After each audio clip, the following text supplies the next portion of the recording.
Mitra bisnis mendekati Hari Raya Idul Fitri dan Hari Raya Nyepi, Kementerian Keuangan menghimbau seluruh pegawai untuk tidak menerima gratifikasi dalam bentuk apapun, termasuk bingkisan parcel atau hampers baik langsung maupun tidak langsung. Biasanya tidak lama lagi instansi pemerintah dan BUMN lain juga menyampaikan pengumuman serupa. Apa komentar Anda mengenai larangan menerima gratifikasi dalam bentuk apapun, termasuk bingkisan parcel atau hampers itu? Di 6339160 atau WhatsApp call di 0816 924 924. Himbauan ini itu saya nggak ngerti tujuannya apa, tapi himbauannya sih bagus. Tapi kalau sekedar himbauan itu apa efektif? Nggak ada penaltinya. Orang mau nyokok caranya macam-macam, cara kontrolnya juga gimana? Nggak disebutin, nggak dijelasin. Himbau itu paling gampang, kalau pejabat menghimbau itu paling gampang. Masih. Saya pengusaha sih ya, kecil lah yang nggak besar. Nggak ada yang nggak minta, Bu. Iya. Gitu ya. Jadi saya juga bingung gitu ya. Saya mau idealis susah. Ya, tapi akhirnya ya udahlah berusaha idealis ya. Ya memang mesti disumpel semua. Nggak sekarang nih Bu, hari-hari biasa mau puasa sama apalah itu, mau hari-hari apalah itu ya. Itu bullshit deh semua deh. Kadang-kadang kita juga ngomongin korupsi dia sendiri aja maling semua Bu. Oh yang baik mau agamanya apa, yang mau pakai atribut apa gitu, pada maling gitu, minta jatah semua gitu. Nah ini kurang ajar sebenarnya, harusnya mau berubah dari rakyatnya dari kita gitu ya. Makanya saya bilang waduh harganya dinaikin, gimana saya ngasih, mau di up sampai berapa banyak gitu. Ada yang orang minta 10% diminta ya, uang ini, dalam saya ini gimana nih. Padahal ditulis tuh di anti korupsi lah, beri atau apa ya, apa kebijakan itu ya. Ada ditempel dalam meeting tuh, tapi tetap aja pada maling gitu ya. Makanya orang tuh jangan teriak deh, mendingan berubah aja deh kita dari diri sendiri gitu. Memang malu kita bangsa ini. Makasih Bu. Saya tanya dulu ini, kalau pungli itu dilarang atau boleh ya? Kalau korupsi, jadi percuma dilarang juga tetap dilakukan. Jadi ya, bullshit aja. Thank you. Dalam bercandaan saya buka bersama apakah termasuk juga ya? Itu karena kan banyak yang dihubungkan pakai kayak gitu ya. Jadi mungkin pada saat itu baru di Filipina apa nggak tahu juga kita. Palingnya memang istilahnya kita juga ya kita ngomong ya, kalau dapat dilarang tidak ada konsekuensinya sih menurut saya. Cuma sekedar himbauan, kadang mau himbauan ya istilahnya bisa dilakukan kita enggak itu loh, kecuali memang dilarang atau mungkin dikasih sanksi apa, pemecatan apa mungkin ya jadi efek jerah juga gitu. Kalau saya sih harus lebih tegas lagi ya jika ya masih. Saya pikir ini sebuah gerakan yang bagus ya, walaupun sudah setiap tahun dilakukan.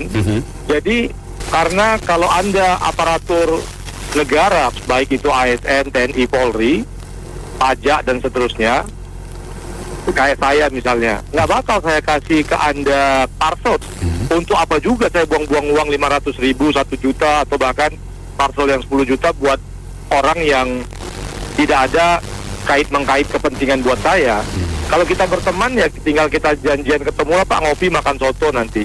Tapi kalau saya kasih parcel, itu pasti ada inklinasi untuk menyuap memang gratifikasi. Entah itu hanya sekedar ucapan terima kasih, tanam budi sebelum ada permintaan ke depan, atau mengucapkan terima kasih atas apa yang dilakukan kemarin, atau untuk menjaga kemitraan kong kali kong, pat gulipat ini supaya terus berpanjangan dan kita bergandengan tangan gitu. Jadi tidak ada freelance itu di dunia ini. Bapak juga belum tentu atau saya belum tentu memberikan sebuah bingkisan ke seseorang tanpa niat tertentu. Sebuah pemikiran yang naif kalau ada orang yang mengantar parcel ke rumah kita tanpa niatan gitu. Nah oleh karena itu saya pikir perlu TNI, Polri juga ya, karena Polri ini juga banyak yang kasih parcel, dan kadang-kadang yang ngasih parcel itu adalah oknum-oknum yang memang punya kecenderungan punya masalah pidana atau perdata gitu, jaksa, hakim, TNI, Polri dan juga pajak dan seterusnya. Kalau bisa memang jangan hanya dihimbau, tapi dihukum secara etis atau dihukum secara aturan internal bagi pihak yang menerima parcel berapapun. Mau itu Rp15.000, Rp10.000, apalagi jutaan gitu. Nah oleh karena itu, kalau kita mau menjadi negara yang berwibawa, harusnya dimulai dari tidak ada parsel-parselan buat aparatur sipil negara, TNI, Polri, Jaksa, dan Hakim, dan seterusnya.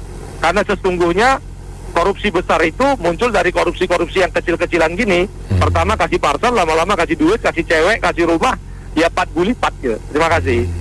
Itu kan tapi kalau yang normal bukan hati yang enggak serakah ya. Pada nunggu setahun sekali dapat hadiah. Ya kadang-kadang seneng gitu. Kita aja gua kena hadiah kan seneng setahun sekali begitu kan.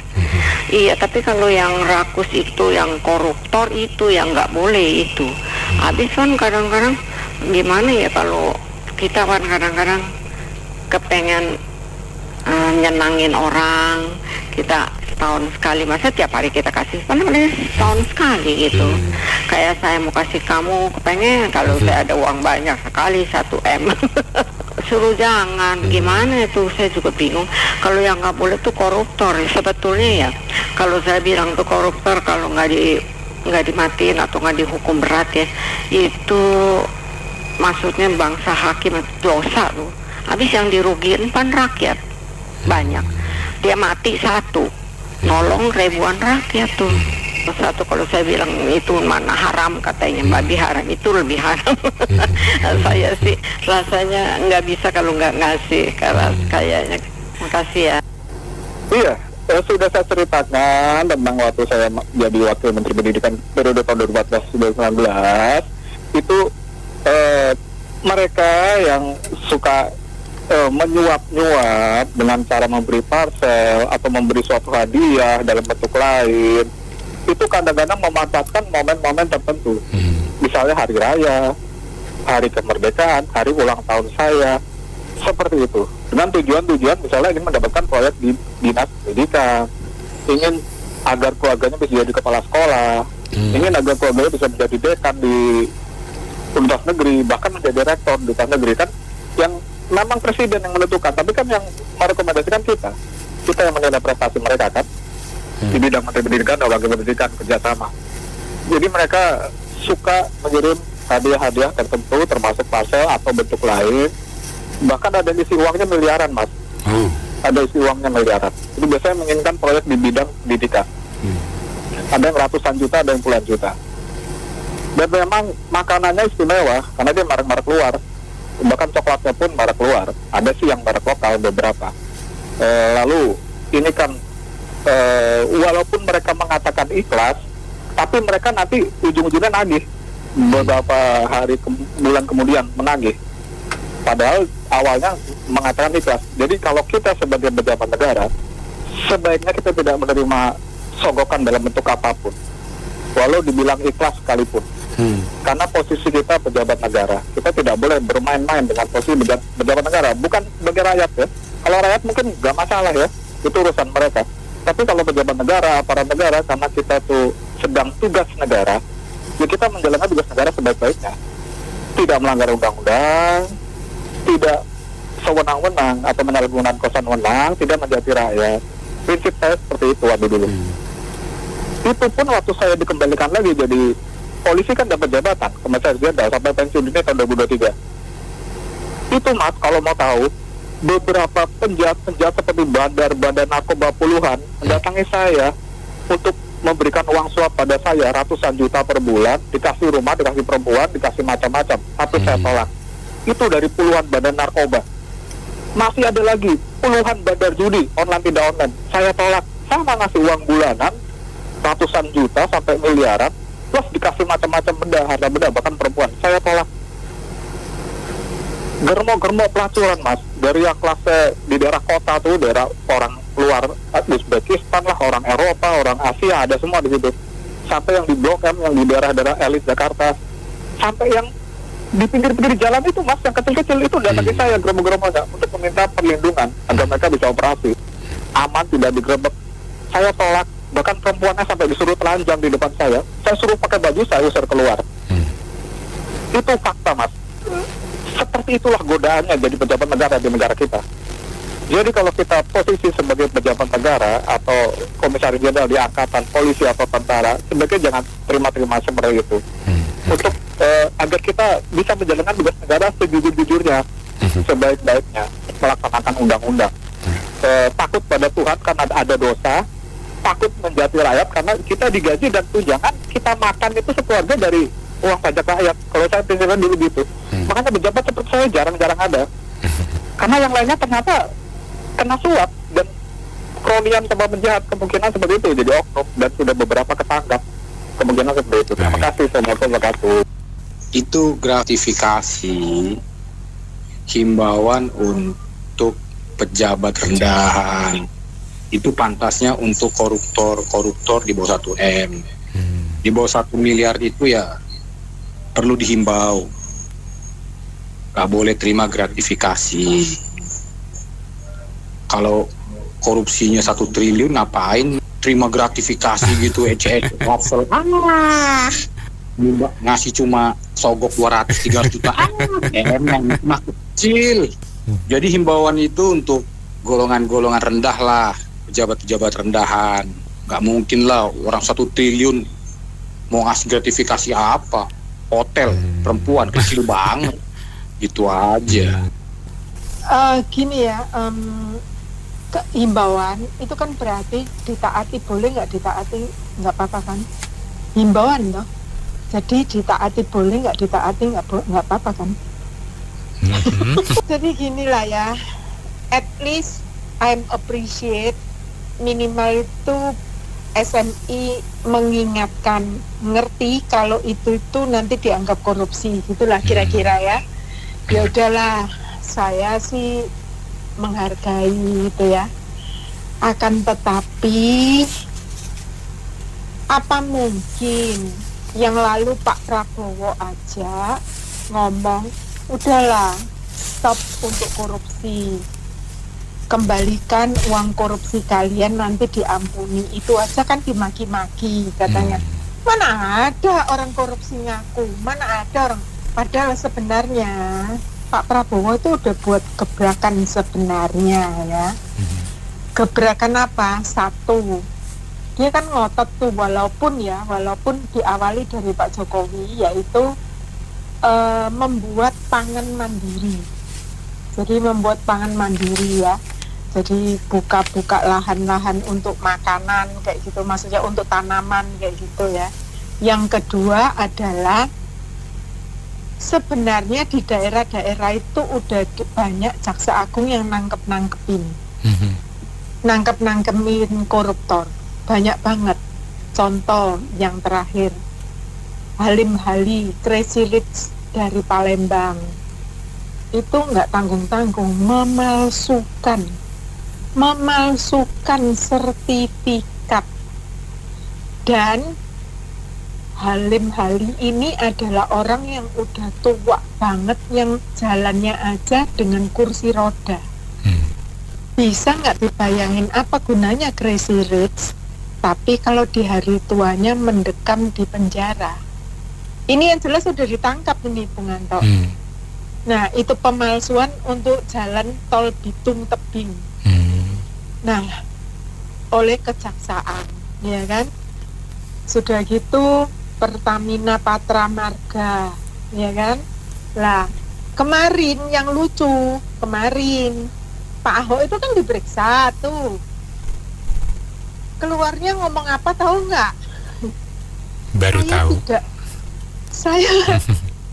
Saya tidak menduga kalau ternyata Jaksa Agung itu sudah tahu lebih banyak dari saya. Iya.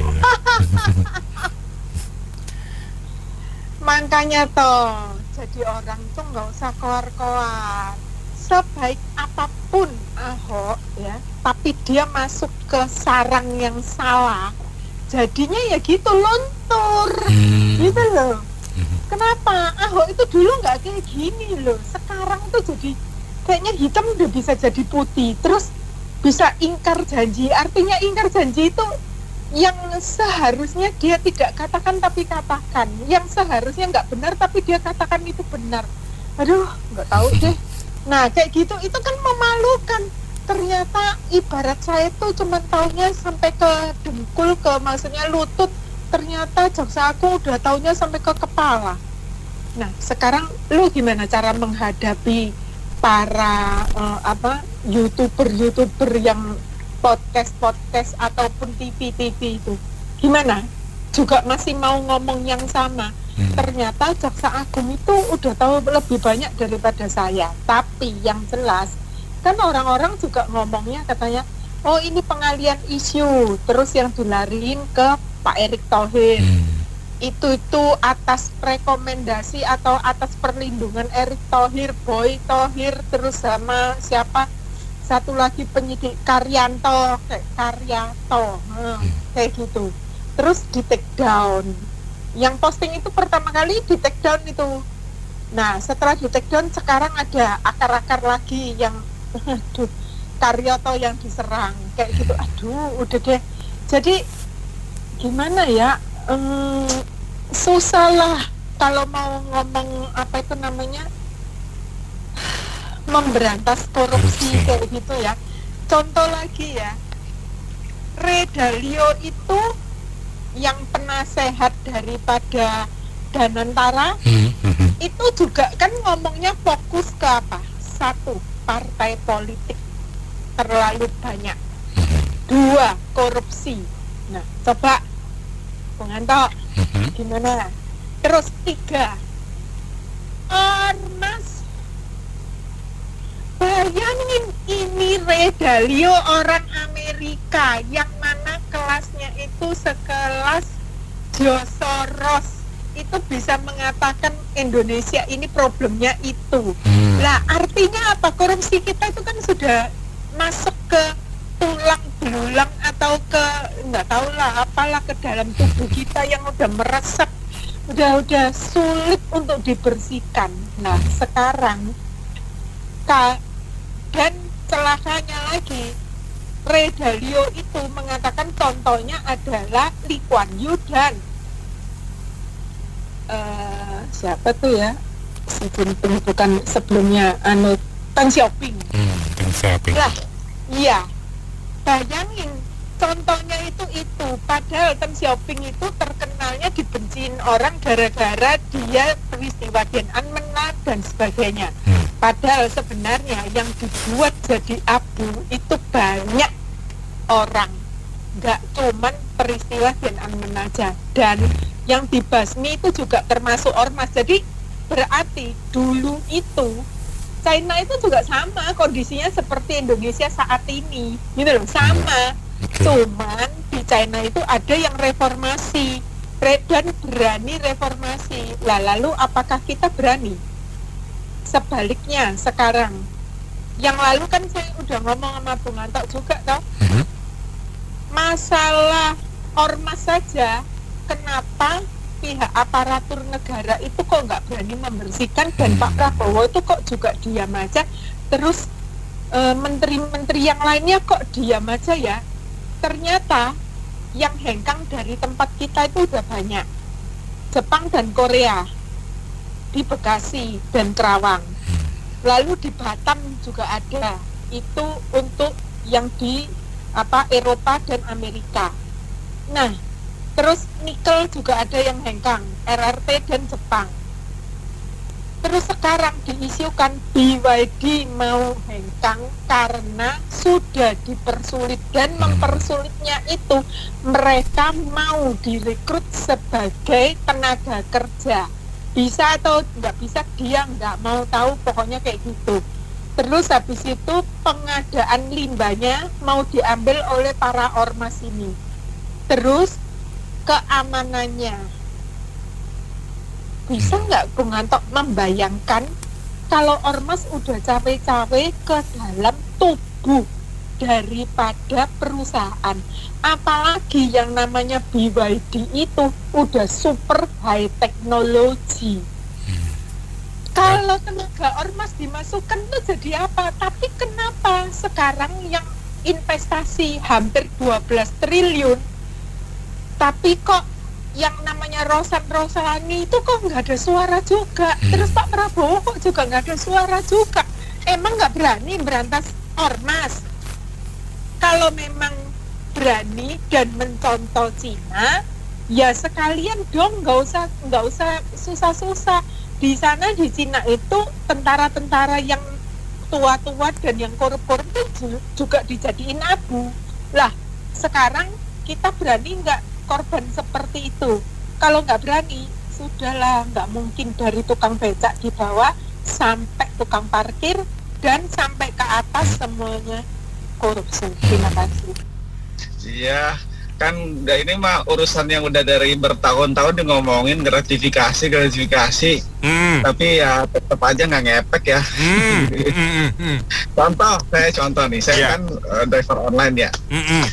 Deket Natal tahun lalu tuh saya nganterin tuh itu hampers yang ke rumah salah satu jenderal yang di daerah Cililitan. ada ditulisin anak untuk nama keluarganya, anak-anaknya apa gitu loh. Oh gitu. Artinya kan itu sebenarnya ya gimana ya? Dibilang kan itu kan masalah ini udah dari tahun lalu, dari bertahun-tahun udah nggak boleh kan. Iya. Tapi tetap aja masih jalan terus. Dan tapi kalau ngitung-ngitung sebenarnya kan gini. Kalau gratifikasi sebenarnya kan kalau ini nilainya nggak seberapa lah, urusan kecil kan. Kalau yang mau diurusin yang gede-gede tuh yang 100 yang triliunan. Dan kadang-kadang kan gini, yang terjadi adalah gini, tidak terima gratifikasi tapi terima ini aja, transferan aja kan lebih gede. Itu yang lebih parah itu Pak. Parah. Transfer nggak bisa dihitung. Nah, cuman kan memang kadang-kadang orang pintar juga kan, dia nggak mau pakai transfer, nanti ke PPATK kan bisa aja dia transfer pakai apa di jalan pakai manual kan bisa aja dia. Benar. Jadi intinya sebenarnya gini. Korupsi itu, kalau masalah korupsi seharusnya dari undang-undangnya yang jelas aja deh gitu. Nanti pembuktian terbalik dan perampasan aset gitu ya. Iya, perampasan aset itu sih. Kalau ini mah soal kecil diulang-ulang, kaset lama lah ini mah. Thank you. Buka puasa identiknya makan kolak. Cakep. Kalau ada yang memberi gratifikasi harus ditolak. Cakep itu Pak, masuk. Kalau ada yang berani terima, KPK akan bertindak. Dia kenapa nggak tanggung ya? Kenapa bilang jangan korupsi gitu loh? Dia bilang jangan nerima sertifikasi, bilang aja jangan korupsi. Itu kan lebih benar. Nah kalau dia ngomong kayak gitu, mereka berani korupsi nggak? Ya berani. Tetap. Iya tetap lah. Mau diomongin, kamu jangan korupsi ya, jangan terima ya, jangan apalah, jangan nepotisme ya, jangan apalah segala macam itu. Emang orang dengerin gitu? Lucu aja gitu kan. Sebenarnya Menteri Sri Mulyani malu, dia mau bilang sebenarnya nggak usah korupsi kecil-kecilan. Kalau mau korupsi yang 300 6 tahun. Kalau misalnya hanya parsel itu kan cuma hitungan jam hukumannya nanti kalau dikonversi. Iya, ngapain kotor-kotorin penjara cuma berapa jam doang nanti. Bener nggak Pak? Kalau 300 6 tahun gimana kalau parsel jam doang di penjara nanti? Itu hotel setengah hari dong. Iya. Iya, bilangin dong jangan bukannya parsel tapi jangan korupsi besar-besaran. Itu baru bener. Tante Susi lepas tali BH. Parsel itu mah lagu lama. Masuk Kong Yansen. Tante Susi bilang tadi gua punya lepas tali BH lain. Masa parsel mah lagu lama Ben. Gitu ya. Ben, lu mau parsel atau yang mentahnya Ben gua kirimin. Ini mencurigakan ini. Ya. Kalau lu mentah lu WA lu tunggu di mall mana sampai gua langsung kasih kan nggak ketahuan Ben. Itu malah lama. Sri Mulyani mungkin kelamaan dia duit kali puyeng juga dia. Kalau Benny lihat duit bakal segar. Sri Mulyani dia udah puyeng deh. Betul Ben? Itu mah masalah kecil. Kalau mau Sri Mulyani PNS pegawai sipil kok ketangkep dia langsung dipecat ya nggak ada prestasi baru mereka itu mah palsu mah lagu lama. Mereka kan bisa aja kan mau kemana kan ketemu kasih dana. Iya. Kok Menteri Keuangan ngurusin parcel, bingung juga Ben. Bener nggak? Ngurusin ya Menteri Ketenagakerjaan atau siapa, aduh kadang-kadang Menteri Keuangan ini mungkin udah lama kali ya, mesti ganti BNI aja, jadi dompet tidak mengalir. Enggak, ini apa namanya, kementerian mengeluarkan gratifikasi ya tentu pada momentum Lebaran ya, ya boleh-boleh aja. Tetapi sebenarnya ini lagu lama lah. Mungkin kalau yang komentator di sini udah tahu lah, ini lagu yang zaman lagunya Widuri gitu kali ya, yang Bob Putu Poli kali gitu. Lagu tahun jebot. Kalau yang tahu lagi gini udah ketahuan umurnya ya bro. Ya? Yoi. Nah, persoalan yang lebih krusial atau mendasar yaitu Pak Prabowo ini harus tahu kita terus-menerus mensuarakan untuk negara kita agar semakin membaik dari sisi korupsi. Kalau nggak salah angka persepsi korupsi udah keluar ya. Indonesia juga bahkan udah dibawa lebih jelek. Kalau Singapura gak usah ngomong lah, Malaysia juga gak usah ngomong. Kita udah kalah dengan Vietnam. Nah, angkanya, kalau nggak salah kita udah kalah dengan Vietnam berapa skor lah. Oke, ntar saya cari sumbernya Pak. Betul, kita udah kalah dari Vietnam. Nah, ini yang menjadi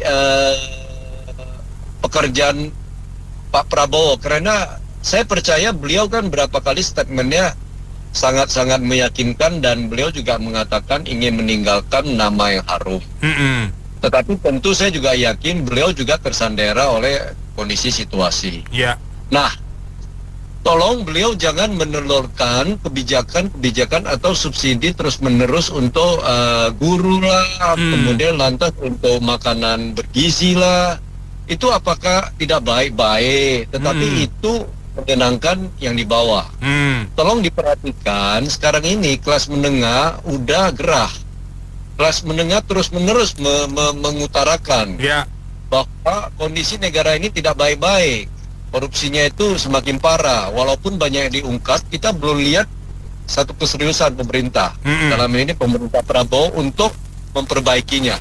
Tunjukkanlah beliau itu ketua umum partai besar juga, Gerindra kan urutan kedua atau ketiga ya, belum lagi di dalam timnya. Bagaimana dengan rancangan undang-undang itu? Berani nggak? Kalau memang anggota DPR nggak berani nggak mengeluarkan Perpu? Ya kan, ini satu langkah yang sangat serius. Jangan terus-menerus mengeluarkan aturan yang bahkan yang terakhir yang kita bahas yang koperasi desa. Kedengarannya baik untuk dibawa, tetapi jangan lupa kalangan mendengar terus mengingatkan pemerintah supaya harus terus ini yang menjadi tugas utama. Jadi kita tunggu, mudah-mudahan dalam waktu dekat beliau berani melakukan satu tindakan yang nyata supaya kita percaya. Saya kira gitu aja bro. Apa yang disampaikan sama teman-teman ini mewakili kebanyakan masyarakat kita yang udah kritis, yang udah jenuh, yang udah mau menuntut, ayolah Prabowo, kan kita banyak pengharapan ini dari bapak kita ini.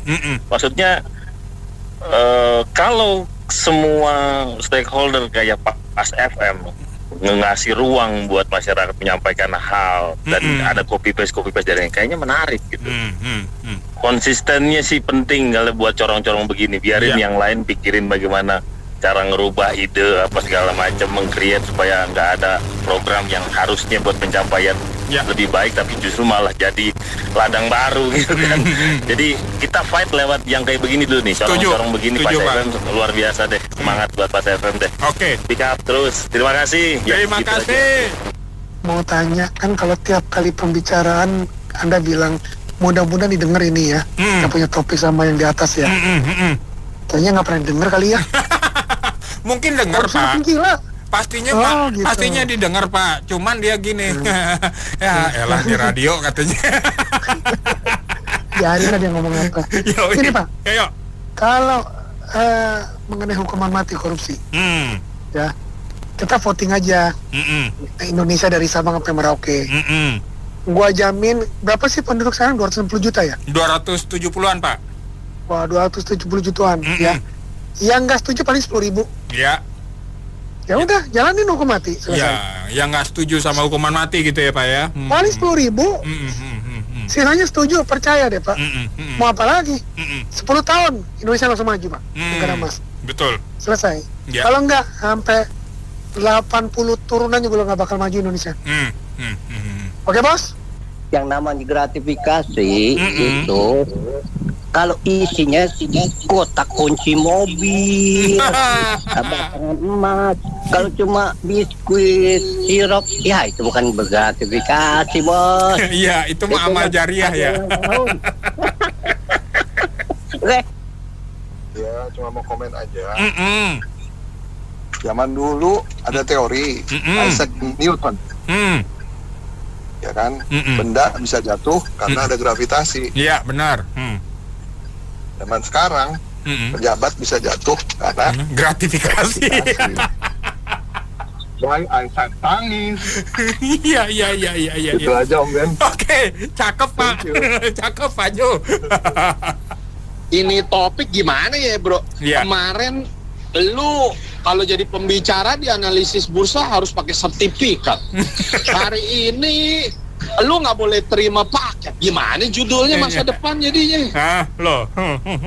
Aduh, gua bingung. Tapi kalau dipikir-pikir ya, Bro ya. Yang paket mah nggak boleh, Bro. Kalau mobil boleh. Parah. Kalau jet pribadi boleh, Bro. Jet pribadi boleh, Bro. Jet pribadi boleh. Boleh lah, Bro. Judulnya kan numpang, Bro. Numpang mah boleh lah, Bro. Bukan gratifikasi. Lo kan begitu. Gue ngomong kan boleh. Bener dong ya nggak? Lo tanya deh garasi jenderal. Oknum ya nggak? Oknum semabes banyaknya ya nggak? Oknum garasinya tuh ngeri. Kalau dihitung gaji mah kagak masuk, Bro. Bener. Cicil Avanza juga repot, Bro. Iya, bener. Iya. Kalau kagak gratifikasi tuh aduh gua apa keselimpet ngomong gratifikasi. Enak. Apa judulnya? Jadi kalau dibilang mah yang kecil-kecil, aduh kita mah lucu. Gratifikasi nggak boleh, ngedongkel APBN boleh. Masya Allah. Makanya bener juga sih kalau dipikir-pikir. Terlalu kecil, Bro. Ya nggak? Kita butuhnya sekarang yang triliunan. Ya nggak?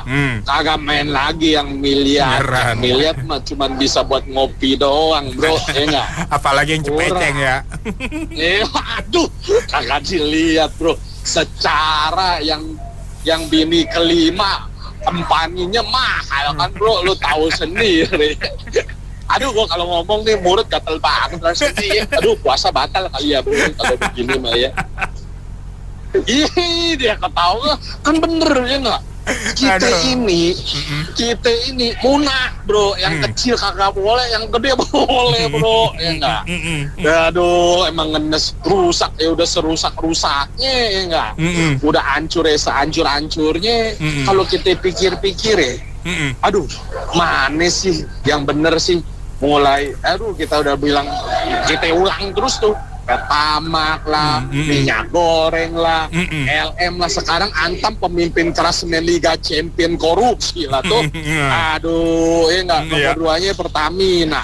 Aduh, udah makin nggak bener.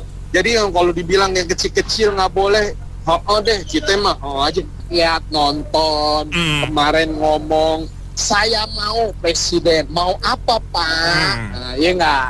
Mau AIUEO, Bapak udah nggak boleh bilang mau. Bapak udah bilang saya akan time frame-nya jelas, betul nggak? Soalnya apa? Budek juga kuping Pak Prabowo tiap minggu diomongin di bisnis opinion, apalagi yang jam 5 sore nih, yang pendengarnya gua. Aduh, rusak dah gua dah. Udah deh.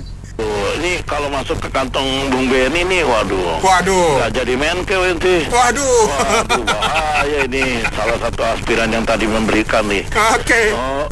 Saya kira ini sih begini ya, gratifikasi ataupun hal-hal lain kan tergantung dari kedua belah pihak. Iya. Kalaupun Bung Benny tidak diberikan atau ASN yang punya jabatan tersendiri akan diberikan oleh si pengusaha ataupun orang yang punya loyalitas di atas proyeknya, itu saya kira susah dipungkiri ya, karena ini kan diam-diam bisa nih bermain di kafe. Bung Benny, kita ke kafe aja deh, umpamanya yuk anggota ini ya, pejabat pemerintah gitu ya, kita main di kafe aja, nanti gampang lah, terus dibuat tangan aja.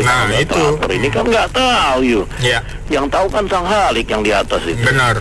Tapi kan mereka tidak bicarakan Sang Halik gimana. Yang penting kita negosiasi aja, bener gak? Jadi ini sulit dipungkiri ya. Memang Menka bagus himbauannya untuk tidak memberikan kontribusi yang bisa menimbulkan mental pejabat kita, mental minta-minta gitu. Tapi kenyataannya memang sulit sih. Karena mereka kan jadi pejabat juga punya mengeluarkan banyak dana, Mbak. Apalagi kalau duduk dari golongan konservatif atau ini loh kelompok dari aliran partai ya. Betul. Itu harus nyetor tuh, Pak. Coba aja tanya deh, Pak harus nyetor. Dia kan pejabat tinggi nih, berikan kontribusi untuk membantu teman-teman yang belum jadi gitu loh. Jadi ini saya kira memang himbauan bagus, cuman pelaksanaannya tidak sepenuhnya bisa diimplementasikan secara baik. Benar, Pak. Dan kalaupun dilihat pasti merem lah, Pak. Apalagi kalau bagi-bagi ini dananya secara korupsi berjamaah kan susah. Saya kira itu aja sih, Pak. Oke. Kita ini himbauan-himbauan atau larangan-larangan begitu, itu apa ya? Apakah masih mempan himbauan-himbauan seperti itu, larangan-larangan seperti itu? Orang korupsi saja tadi tidak takut kok. Lagi hanya sekedar himbauan, apakah mereka itu terang-terangan kirim ke kantor sih nggak berani, terus terang aja. Nah, karena ada larangan, nanti ada itu semacam poster atau semacam banner di kantor-kantor di depannya itu memang tulis tuh dilarang memberikan ini ada, tapi tidak mempan. Terang-terangan sih mereka nggak berani, nggak terima. Nah, tapi di belakang itu ya tetap malah lebih besar. Jadi menurut saya tetap saja negara tetap saja hukum itu panglima. Jadi kalau hukum pengawasan dan penindakan itu serta hukumannya itu tidak diperjelas dan perketat, yang begini-gini mah orang sudah tidak mempan. Orang korupsi saja tidak. Kenapa korupsi itu orang bisa tidak begitu takut? Karena yang dikorupsi besar, yang dihukumnya ringan. Coba kalau dibalik, korupsi sedikit tetap hukum berat, korupsi besar hukumnya lebih berat lagi, korupsi lebih besar lagi, hukuman mati, pemiskinan, dan dipublikasi sehingga tidak mendapatkan manfaat atau pelayanan sosial dari negara. Takut di mana manusia itu tidak takut, pasti takut. Jadi mereka keras, mereka itu licin, ya harus lebih dikerasin lagi, harus lebih ditegaskan lagi, baru negara bisa ditertibkan. Larang himbauan, larangan begini nggak bisa lah. Sudah level Menko, Menteri Senior yang sudah begitu pintar, menurut saya begini nggak bisa ya. Hukum satu-duanya, hukum sudah berat-beratnya, maka yang lain-lain juga akan takut sendiri. Tidak usah walaupun dia nggak berani, hanya curi-curi saja. Jadi sekarang yang triliun-triliunnya hukumnya 6 tahun, 9 tahun, nanti remisi dikurangi, ya akhirnya rakyat Indonesia sekarang responnya bagaimana? Tidak usah sekolah tinggi-tinggi, nanti kalau ada kesempatan korupsi saja. Banyak yang pendengar sudah memberikan komentar dan sebagainya, tapi saya tidak banyak ingin memberikan komentar, cukup hanya apakah peraturan yang dibuat oleh pemerintah bagi seseorang yang menyuap atau memberikan gratifikasi tersebut itu, bila ketahuan, apakah si pemberi itu dengan membuat undang-undang itu kemudian kedua belah pihak akan diberikan sanksi? Itu sebetulnya tidak tepat menurut saya, tidak ada gunanya. Karena apa? Bila ada para pejabat atau para pemangku kepentingan itu meminta, kemudian diberikan, dua-duanya kena, siapa yang mau melapor? Karena dua-duanya akan kena. Nggak akan ada yang mau melapor. Kenyataan yang di lapangan selama ini kan begitu terus. Itu aja menurut saya. Iya, saya kloter kedua nih, tiketnya tiket pertama ya, bukan VVIP. VVIP udah lewat tadi. Semuanya VVIP. VVIP-nya loh di sini paling laris ya. Oke, silakan Pak Teddy. Iya, saya sih kalau kita di lingkungan sehari-hari aja ya kayak Imlek ya, kemarin kan Imlek gitu, itu aja ada yang minta kan, kita nggak usah ngomong sampai gratifikasi ya, nggak usah ngomong gitu. Jadi terang-terangan ya. Ya iya, tapi kan emang nggak dipaksa gitu kan. Saya mau kasih, cuman ya emang budaya lagi, aduh ampun, yang udah begitu kali ya. Jadi saya merasa sih kayak nggak bisa dihilangkan lah, itu cuma kalau undang-undang pembuktian terbalik itu nggak ada, nggak bisa. Soalnya kan kalau mau kasih apapun itu kan nggak harus dilaporin gitu loh. Ya kan, tiba-tiba dia ada aja beli apa gitu kan, punya mobil mewah segala macam. Kalau nggak bisa dibuktikan, kalau nggak ada undang-undang itu nggak bisa. Tetap bisa lah sembunyi-sembunyi gitu.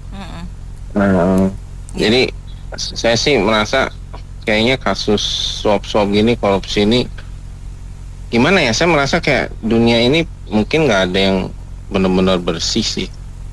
Cuman saya merasa kalau korupsi yang menyangkut semuanya ya, saya merasa itu janganlah kayak BTS gitu.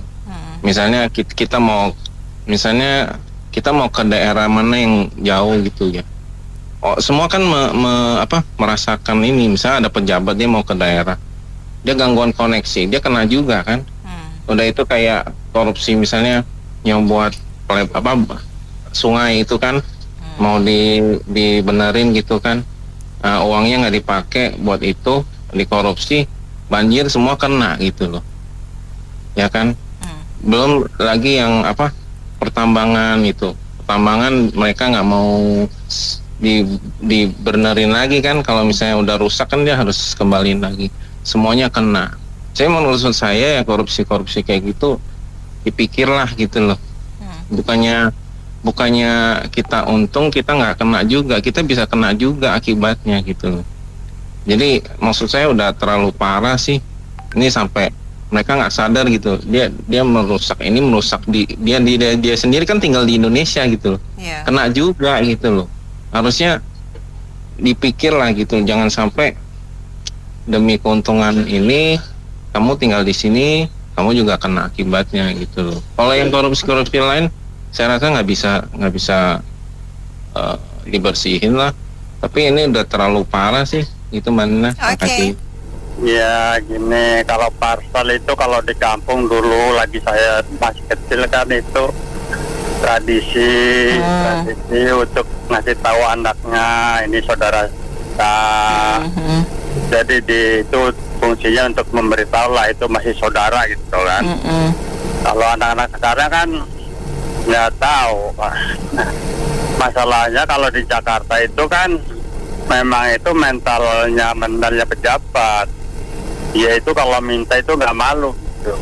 Mentalnya itu seperti itu. Kenapa mentalnya seperti itu? Karena sistem rekrutmennya itu seperti itu, nggak berdasarkan prestasi tapi berdasarkan koneksi. Ada yang pakai uang, ada yang karena family, kakak.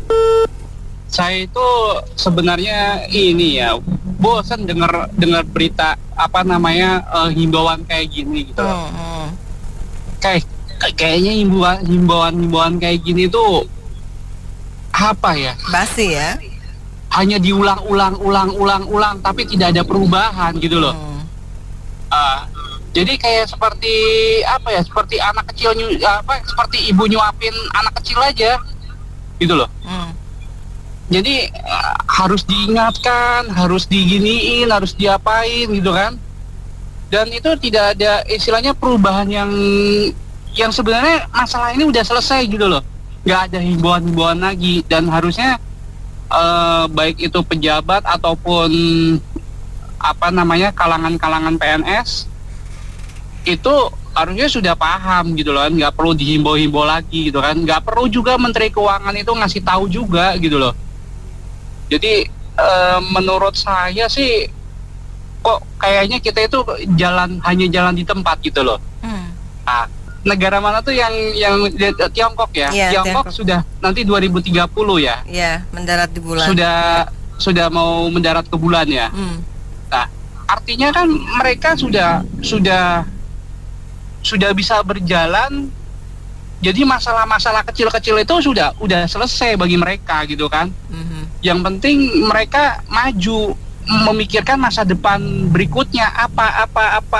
Kalau kita masih itu aja gitu ya. Jadi kayak apa ya? saya juga nggak ngerti gitu kan.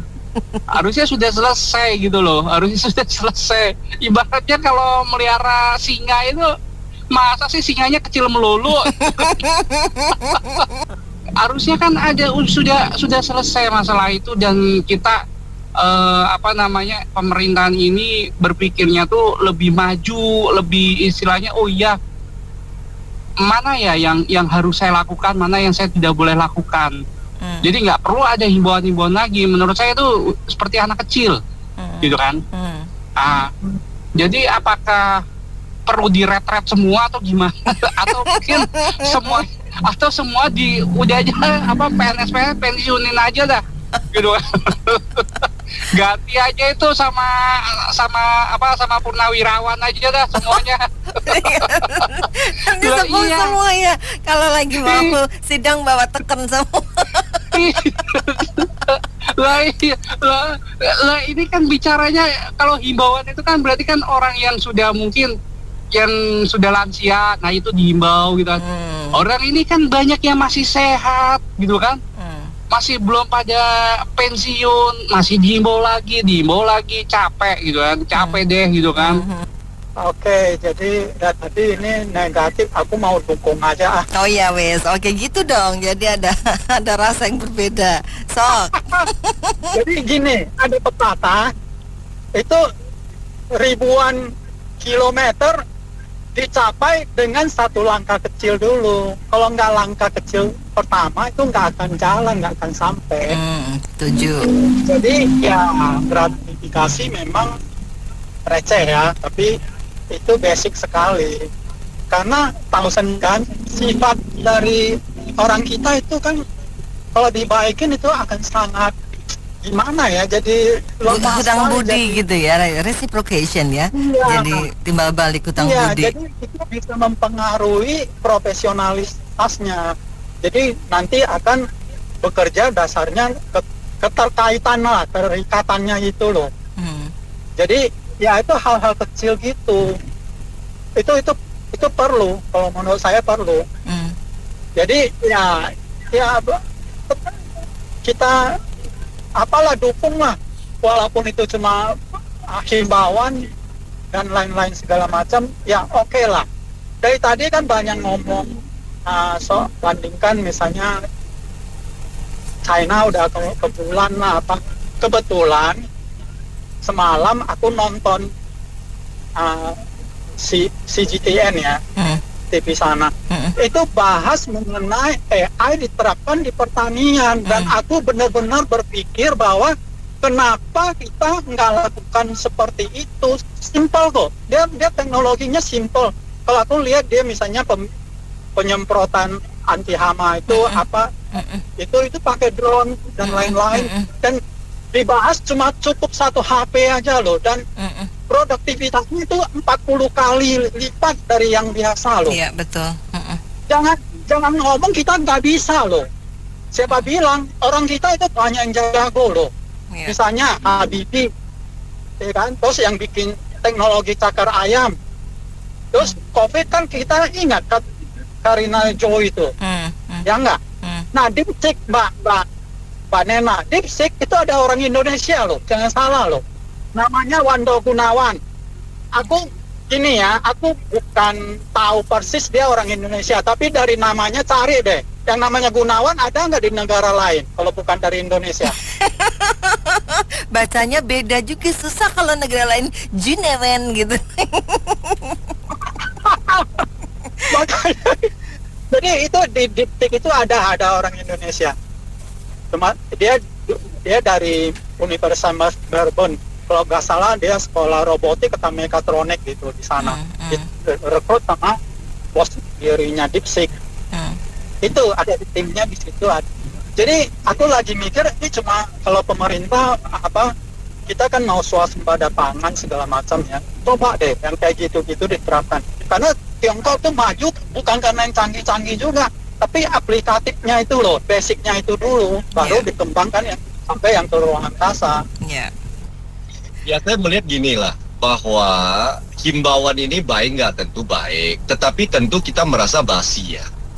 Berulang kali setiap tahun begini dan kita melihat ternyata indeks korupsi kita bukannya membaik, semakin memburuk. Ini kan udah keluar ya kalau nggak salah ya indeks korupsi ya. Iya. Ya kan? Nah, yang ingin saya highlight hari ini kita nggak perlu basa-basi lagi. Indonesia masih siaga satu untuk masalah korupsi.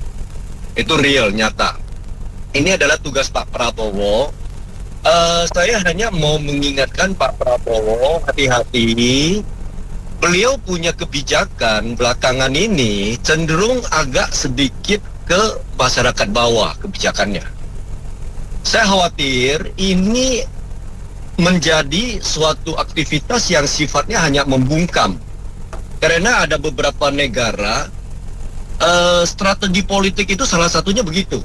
Memberikan kebijakan untuk yang di bawah, termasuk yang makanan bergizi apa itu kan cenderung di bawah ya. Koperasi juga ya. Hati-hati. Pak Prabowo hati-hati. Mudah-mudahan bukan MyTech lagi sekarang, Bu. Sekarang udah Letcall Tech. Ini harus dengar. Ini suara kelas menengah ini udah terus-menerus bersuara. Mengenai korupsi ini. Ini kelas menengah ini udah terus bersuara. Jangan sampai strategi politik yang membungkam kalangan bawah masih terus-menerus dipakai untuk Indonesia. Ini perlu digarisbawahi, mudah-mudahan pemangku jabatan negara ini mendengar. Suara kelas menengah itu, bahkan pengusaha semuanya itu udah bersuara. Ini mohon Pak Prabowo hati-hati, dan 100 hari udah lewat. Buatlah satu gebrakan yang sungguh-sungguh kita tahu bahwa beliau serius sekali. Saya secara pribadi saya percaya beliau serius. Karena beliau juga udah mengatakan umur juga ada, meninggalkan nama baik. Persoalannya kan bukan di statement, persoalannya adalah mengorkestra. Dan yang paling penting keberanian. Itu loh. Jadi beliau adalah ketua umum partai yang notabene kalau memang partai politik tidak bisa dirangkup untuk rancangan undang-undang pemiskinan, pemutihan terbalik dan lain-lain, Gerindra maju. Itu masyarakat tunggu. At least cara ini membuat masyarakat yakin bahwa pemerintah serius dalam ini Prabowo. Jadi tolong Pak Prabowo dengar baik-baik. Ini adalah suara masyarakat kelas menengah yang mungkin strategi politik merasa kelas menengah mah nggak usah ditanggepin lah, kok mereka sebenarnya masih nyaman-nyaman aja kok. Ada negara yang rubuh karena kelas menengah loh, hati-hati loh. Coba di search di Google. Hati-hati. Jadi tolong kami bukan sekedar menghimbau, komentator teman-teman di sini kadang-kadang kita bercanda tetapi serius sekali untuk negara ini. Anak cucu kita semua ada di negara ini. Setuju. Jadi tolong Pak Prabowo, rakyat yang putih mendukung Anda di belakang. Lakukan suatu aksi yang benar-benar kita tahu Anda serius. Jadi saya kira gitu aja sih. Oke, terima kasih banyak. Iya, kalau menurut saya sih pengumuman itu sih benar juga ya, karena orang-orang dapat gratifikasi ini ada udang di balik batu sih. Jadi orang memberi gratifikasi itu pasti orang yang memberi itu ada tujuannya supaya izinnya lancar dan lain sebagainya. Jadi emang pemerintah menekankan menolak untuk itu supaya orang-orang yang memberi gratifikasi ini agak ngeri juga kan begitu. Karena sejauh ini orang memberi sesuatu itu ada maunya sih kan enaknya. Sebenarnya sih kalau misalnya orang-orang instansi ini dapat parcel sih sebenarnya nggak masalah, cuman kan ada maunya ini kan begitu kan. Supaya lancar lah urusan orang-orang yang memberi itu kan. Nah jadi saya setuju sih kalau emang dilarang supaya instansi-instansi ini tidak bermain-main lah seperti suap-suapan begitulah. Aduh, gratifikasinya bagaimana ya? Masalahnya sudah terlambat. Mama ini udah dari kemarin-kemarin banyak dapat gratifikasi loh. Jadi gimana nih? Harus dipulangin? Ya, sebenarnya tidak bagus. Ini kan himbauan tiap tahun ya, tapi kenyataannya ya di bawah tangan, di bawah meja, di bawah bangku tetap saja berjalankan kembali lagi ke akhlak, integritas dan mental masing-masing individu. Saya cuma mau tanya, ada yang percaya nggak itu? Kata aku tadi lagu lama, udah kayak Kosplus. Lagu lama yang dinyanyi berulang-ulang, pada kasetnya udah rusak. Dengar nggak pidatonya? Saya akan begini dengan suara tinggi ya, dengan badan terguncang-guncang. Kita itu dulu kena tipu sama yang kurus ya. Saya nggak suka ngomongin fisik orang, tapi sekarang ganti yang agak gempal. Jadi ketipu lah 20 tahun. Mungkin kalau ini ya masih berlanjut. Jadi panjang ini urusannya. Negara lain itu 20 tahun udah kemana-mana, bisa ke bulan ya. Kita masih berputar di sini-sini aja. Ngomongan sama tindakan itu jauh ya. Saya akan nuntut sampai ke kantor 3. Dan antar dia aja sekitar itu cuek-cuek bebek kan. Nggak usah susah. Jadi kalau saya kerja di KPK di sini ya, itu prestasi mah gampang, asal comot masih kena. Itu yang korupsi usaha berkabar, nggak usah pakai selidik lah, pakai sadap lah, dicomot dulu baru dicari, pasti ada yang dia ini. Apalagi ini ngomong parcel ya, itu mah kecil, nggak dianggap. Kadang jadi pejabat kita ini munafik, di depan satu muka ya, di belakang itu muka yang lain. Itu nyolong BBM itu dikira sekarang, itu udah berpuluh-puluh tahun begitu aja terus. Ganti kepala ya ganti lagi itu, karena begitu yang menjabat dia sayang kehilangan itu. Lah dulu penguasa dulu dapat segini sekian puluh tahun, masa saya jabat nggak dapat? Itu intinya. Dan semua dibikin permisif dengan korupsi berkelanjutan. Rakyat kita ini kan mudah diperdayai ya, kasih bansos 100.000 udah kelepek-kelepek. Nanti kena tipu lagi 5 tahun ya, begini berlanjut terus menerus. Kasihan sih, nggak punya hati nurani. Makasih. Ini sih imbauan ini sih berpikir angin aja ini. Jarang dengerin, apalagi kalau susah begini.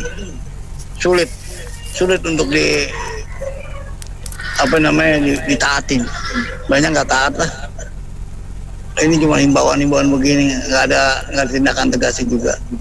Ya udah aja begitu, mengalir aja. Nggak. THR itu pasti orang minta duit THR kalau mau lebaran kayak gitu. Ya, kita alami bertahun-tahun begitu. Kalau hampers setiap tahun ya, mau itu Natal, mau itu Lebaran, ya itu udah habit ya kalau saya bilang ya. Cuma himbauan. Masalahnya himbauan itu kan bukan sesuatu yang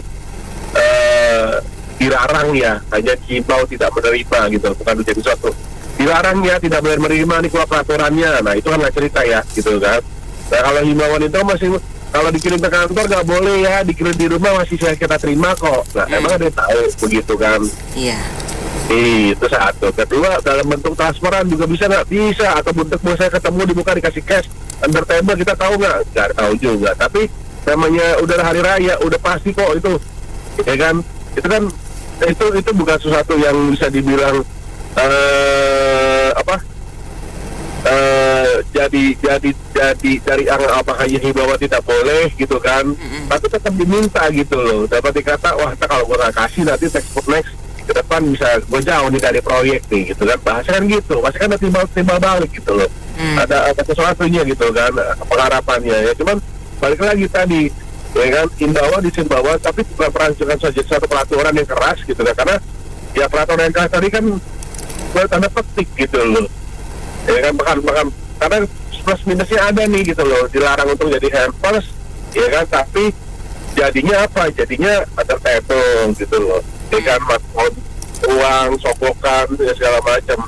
Kalau menurut saya sebenarnya ya namanya sifatnya hampers, yang sifatnya hanya makanan atau apa, ya dibatasi aja gitu loh, tidak boleh dalam bentuk tas atau apa, dan batasan kalau hampers diperbolehkan supaya UMKM juga jalan gitu loh, ya kan, batasan aja 500.000 1 juta, jadi orang-orang pun juga berputar gitu loh UMKM gitu kan di masa kondisi seperti ini ya. Tapi kirimannya juga itu harus jelas ke siapa apa, jadi bisa dimonitoring gitu, bukan tidak dimonitoring gitu loh kan.